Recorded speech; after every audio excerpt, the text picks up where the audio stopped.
That night, fall of my senior year, was a Saturday night, so I headed to a party. A bonfire, tucked in the woods off Highway 55, where we could drink underage to excess. I had a bottle of Seagrams in my jacket, along with a liter of 7 Up. Didn't take long before I was smashed. I had decided to quit smoking pot at the beginning of the school year, which meant in the first 3 weeks I had been stoned only a half a dozen times. Somebody asked if I wanted to get high. Sure. I forgot that I'd quit. So I was pretty wasted when the cops showed up. They told us to leave. I told them to leave. Come on, John, my buddy said, tugging on my arm. Let's get out of here. No, we were here first. I was filled with all the righteous indignation of a teenager angry at the world, resentful of rules and limits imposed by parents, teachers, principals, and coaches. That night I laid it all on those 2 cops, the embodiment of authority. I didn't win the argument. They loaded me into the back of the squad and took me downtown. I woke up in detox. I did not have any identification on me, so I figured if I didn't tell them who I was, I couldn't get in trouble. I had no idea where I was. Turns out 1800 Chicago, near Franklin, a rough part of Minneapolis, 15 miles from my home in the suburbs.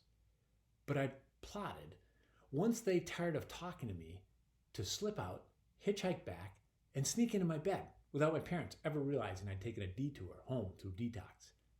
Such were my delusions. They put me in a small windowless cell. After a while, the staff brought me into the office and tried talking to me again. Don't you think your parents might be worried? I looked at the clock. It was 5:45 a.m. A memory flashed through my mind. A time last summer that we had partied all night and I had come home at dawn. When I finally walked into the house, expecting to crawl into my bed unnoticed, I found Mom and Dad sitting in the family room. The expression on their faces, a mixture of worry, relief, anger, and bewilderment, suddenly sobered me. I didn't want to put them through that again. I told the staff my name and phone number. Turns out Mom and Dad were awake and worried. Sometime during the night, Dad had gotten up, noticed the lights still on, checked my bed, and discovered I wasn't home. Shit. I felt awful. Still, I expected them to come pick me up. In the past, when I had gotten into trouble, they had fetched me from the police station or elsewhere. It seemed they were always there to defend me. This time, they surprised me. They didn't bail me out. I was pissed. If they didn't pick me up, I was going to miss 3 days of school. I'd miss a student council meeting. I'd miss work after school. I'd miss seeing my friends. I'd miss getting high. I pleaded with them. But they let me sit. I stayed 4 days in detox.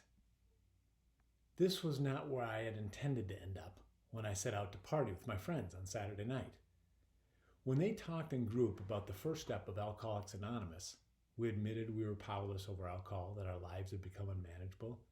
I had a faint understanding that unmanageable meant getting arrested and winding up in detox instead of home in bed. Detox referred me to treatment. There I began to make a deeper connection between my drinking and drugging and the consequences. Rather than continuing to blame others for what happened to me, I began to admit my part and my powerlessness. Years later, when my dad was dying of cancer and it got down to his final days, he asked to speak to each of his 4 kids individually. When it came my turn, I entered his room at the University of Minnesota Hospital. He lay in bed, his body weakened, but still strong in spirit. He had prepared an apology.